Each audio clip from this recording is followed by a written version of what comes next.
کیا آپ کو لگتا ہے کہ دجال مستقبل میں پیدا ہوگا؟ غلط۔ حقیقت یہ ہے کہ وہ پیدا ہو چکا ہے، وہ زندہ ہے اور اس وقت اسی زمین پر کسی انجان جزیرے میں لوہے کی بھاری زنجیروں میں جکڑا ہوا اپنی رہائی کا انتظار کر رہا ہے۔ یہ کوئی کہانی نہیں، یہ وہ خوفناک سچ ہے جو ایک صحابی رضی اللہ عنہ نے اپنی آنکھوں سے دیکھا تھا۔ یہ واقعہ اس وقت کا ہے جب حضرت تمیم داری رضی اللہ عنہ اپنے 30 ساتھیوں کے ساتھ سمندری سفر پر نکلے۔ اچانک طوفانی لہروں نے انہیں گھیر لیا۔ پورے 30 دن تک طوفان ان کی کشتی کو سمندر میں ادھر ادھر پٹکتا رہا۔ آخر کار سورج ڈھلنے کے وقت وہ ایک انجان اور سنسان جزیرے کے کنارے جا لگے۔ جزیرے پر قدم رکھتے ہی ان کا سامنا ایک عجیب و غریب جانور سے ہوا۔ اس کے جسم پر اتنے گھنے اور لمبے بال تھے کہ یہ پہچاننا مشکل تھا کہ اس کا آگے کا حصہ کون سا ہے اور پیچھے کا کون سا۔ صحابہ رضی اللہ عنہ نے ڈر کر پوچھا، تو کیا بلا ہے؟ اس جانور نے انسانی زبان میں جواب دیا، میں جساسا ہوں۔ پھر اس نے کہا، اس کھنڈر میں جاؤ، وہاں ایک شخص تمہاری خبر لینے کے لیے بے چین ہے۔ وہ لوگ ڈرتے ہوئے اس پرانی عمارت میں گئے۔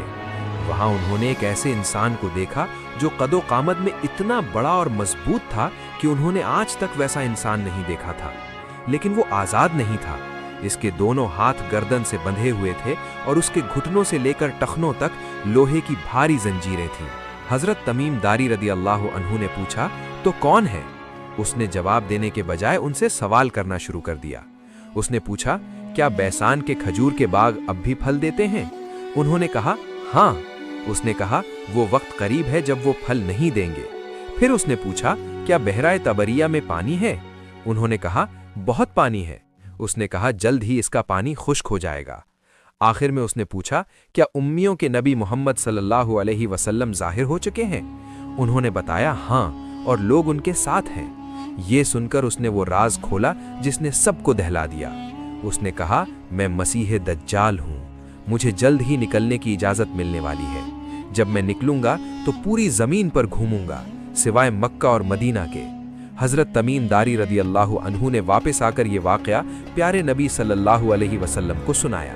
نبی صلی اللہ علیہ وسلم خوشی سے ممبر پر کھڑے ہو کر فرمانے لگے، یہ وہی ہے جو میں تمہیں دجال کے بارے میں بتایا کرتا تھا۔ پیارے نبی صلی اللہ علیہ وسلم نے فرمایا ہے کہ جو شخص سورۃ القاف کی پہلی 10 آیات یاد کر لے وہ دجال کے فتنے سے محفوظ رہے گا۔ اللہ ہم سب کی حفاظت فرمائے۔ کمنٹ میں آمین ضرور لکھیں اور ایسی ہی مستند ویڈیوز کے لیے سبسکرائب ضرور